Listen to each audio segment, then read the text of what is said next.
listening to the Horror Shots Podcast.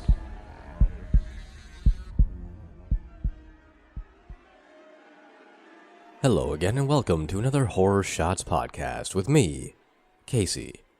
Of course, this podcast is brought to you by the wonderful people over at morbidlybeautiful.com. What's Morbidly Beautiful? Well, you should know by now if you are a regular listener, but if you're brand new to the podcast, then Morbidly Beautiful is a fantastic website dedicated to all things horror, pop culture related. So if you love movie reviews, top 10 lists, recommendations, interviews, whatever you want, they have it on that website. So go check them out. 100% fantastic. I check them every day, and I even write stuff for them every once in a while. So it's a great place to go get all your pop culture horror information. Secondly, the contest is still running. And if you remember correctly last week, that you can now leave a podcast review on Apple Podcasts or iTunes, as well as Stitcher. If you leave a review on either one of those sites, then you will be entered into the draw to win some merch or a photography print or whatever your heart desires. If you do leave a review, be sure to email me at horrorshotspodcast@gmail.com or, DM me on any social media site and I will get back to you. I just need to get your information so I know where I'm sending the stuff should you be the winner. Now, the winner will be announced the first podcast of October, so you have until the very last podcast in September to leave a review. And you'll have a few days after that as well because I won't be recording the winner until, after that podcast goes up. Only makes sense. So that is, if you do want to win something, leave a review. That's the last thing I'm going to plug today before we get back into our podcast series on the Erie, USA. So, last week we covered Alaska. The week before that we covered Alabama. So next up we have Arizona. Now, Arizona, to me, if you've read the description or the article on Morbidly Beautiful, that Arizona is a very unique place to me. I live in Ontario, southern Ontario.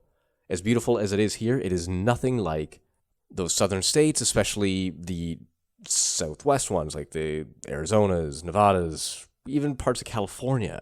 It's all barren, it's all desert, it's all very, very different from what I'm used to. And there's a certain intrigue that comes along with that sort of environment, something that I don't get to see ever.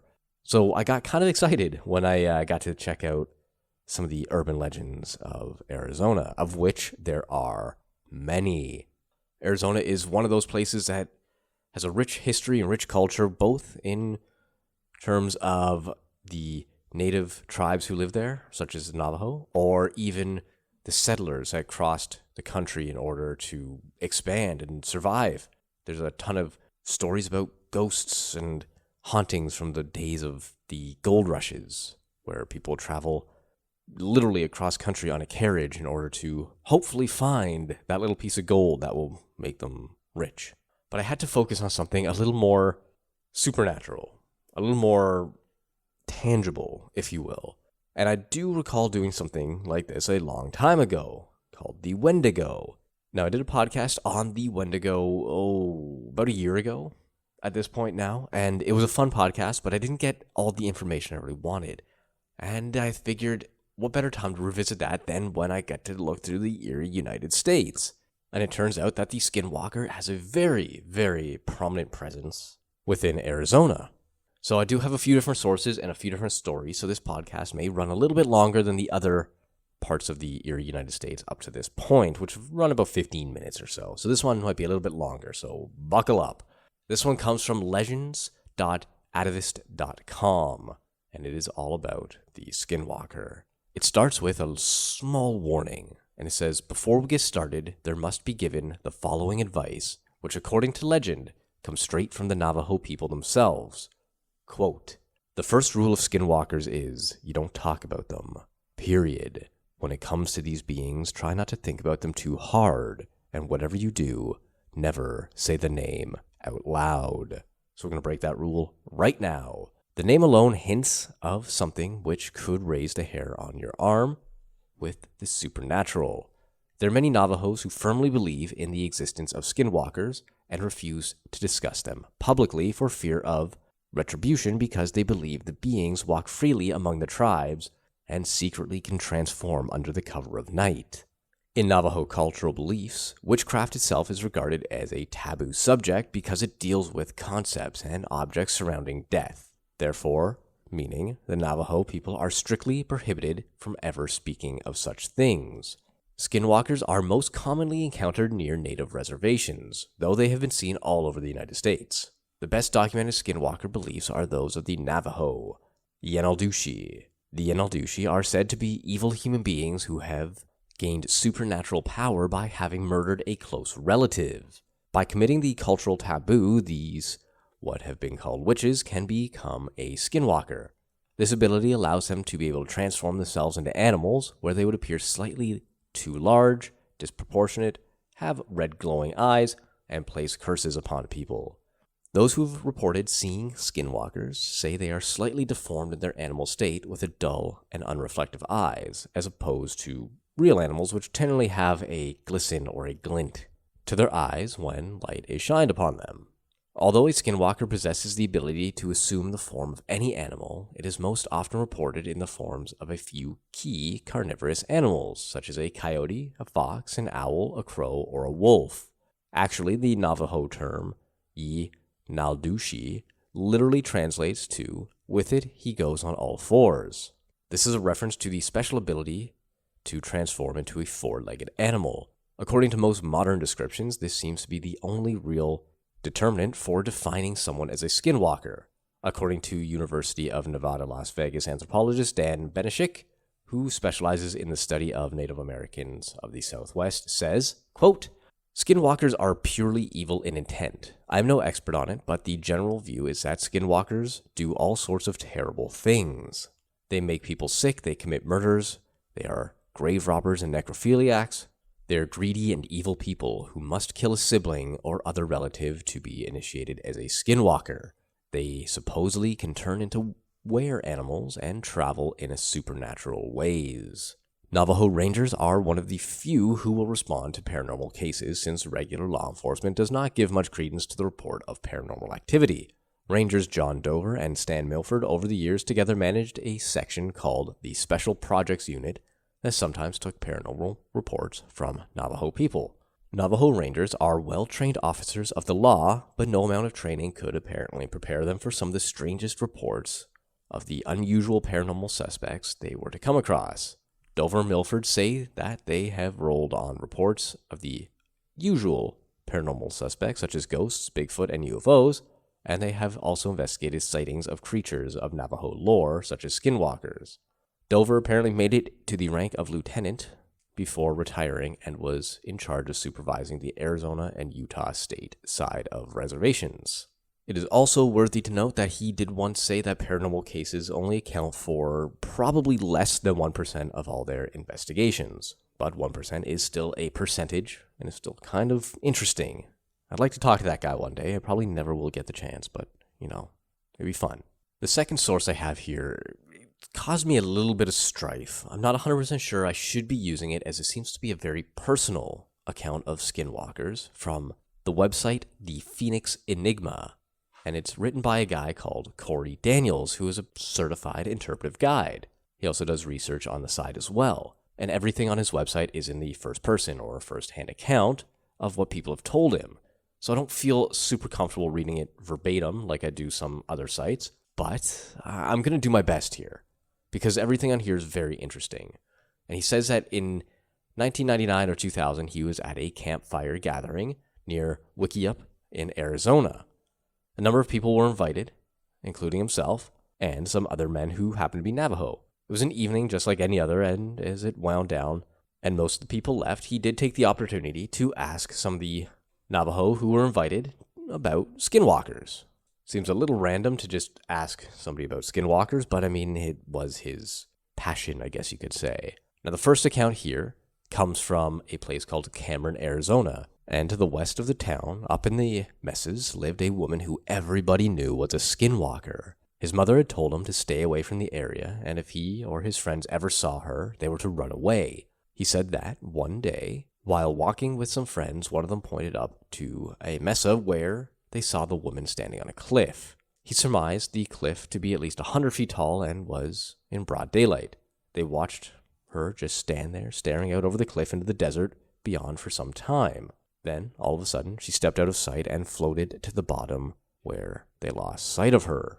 Needless to say, they ran. He also said that whenever she would come around, people's sheep would die, and that was always a sure sign someone was a skinwalker. He said that the sheep were weak and couldn't take the evil energy of the creatures even being around, sort of like a canary in a coal mine. He said that many people were aware of her and that no one was sure exactly where she lived, but they thought it was up in one of the caves in the mesas. The elder said she was quite old, but nobody knew exactly how old, and none of them were about to go up there and get rid of her, as they were all scared. This Navajo swore to this, and by the look on his face, it was easy to believe him. The second account involves an encounter near his own home. The property which he had grown up in had a hogan off the side that at one point was their original home. A hogan is a traditional Navajo dwelling that is 8-sided and usually made out of logs, like an octagon cabin. He said that he was up on a hill overlooking the property when he saw a short, hairy-looking thing walking around one side of the hogan. It appeared to be sneaking and moving stealthily. At first he thought it was a wild animal of some kind. Next he saw his sister coming around the other side of the hogan, and because of the curve of the structure, she could not see the creature. He yelled, trying to warn her, and when he did, she stopped and looked up and waved. She thought he was playing. But the creature stopped too, then took a step back and pressed its back up against the wall of the hogan, where it became invisible and morphed into the wood. He said that when it happened, it looked almost exactly like the camouflage the alien in the movie Predator used. It could be a little bit of suggestion, power of suggestion there, but we'll continue on anyway. He started running down the hill, yelling at his sister to run, which she did. The Skinwalker then pulled itself off the wall, resuming its hairy, short stature again, and ran for the edge of the property, where there was a ditch that it jumped into.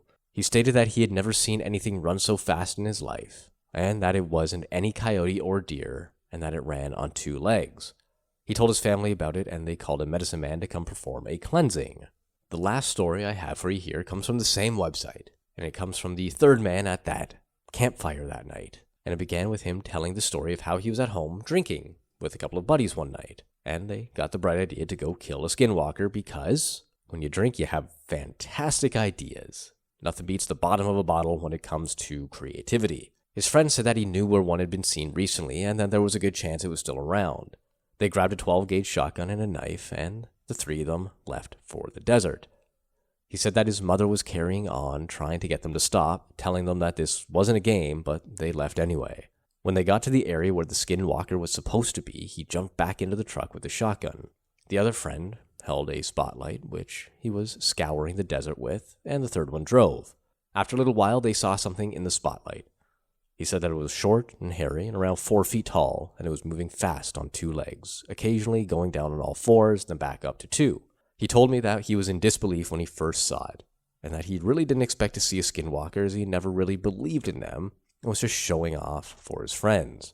He figured that they would just end up shooting coyotes that night. He told me that for a brief second he thought to himself that he would kill it anyway, and show everyone, and do something good for his people. As his friend raced up behind in the truck, he took aim and shot it square in the back, which slowed it down considerably. He would later learn that they were driving around 60 miles an hour to catch up with it.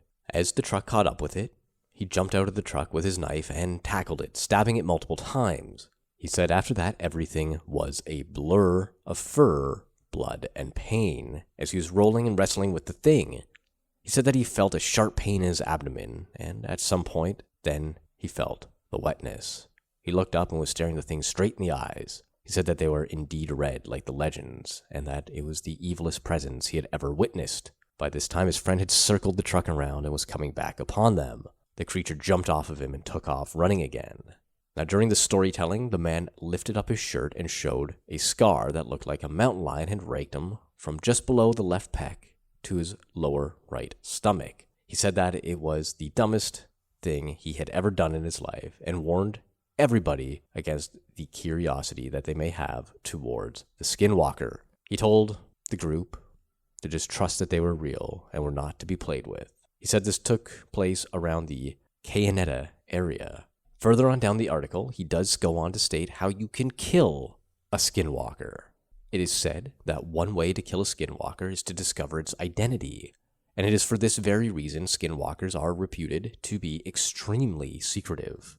It is understood that when a medicine man decides to become a witch, he gives up his claim as a human being.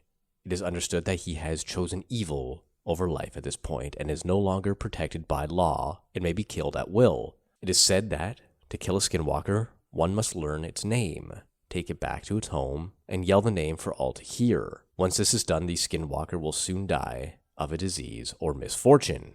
Now, it does seem rather simple to perform this task, and being of Western culture, it's hard to imagine how this could actually kill a creature. When it comes to native cultures, what makes it into the superstitions and the oral teachings are rarely the full story, and instead is often a simplified synopsis of an event or process.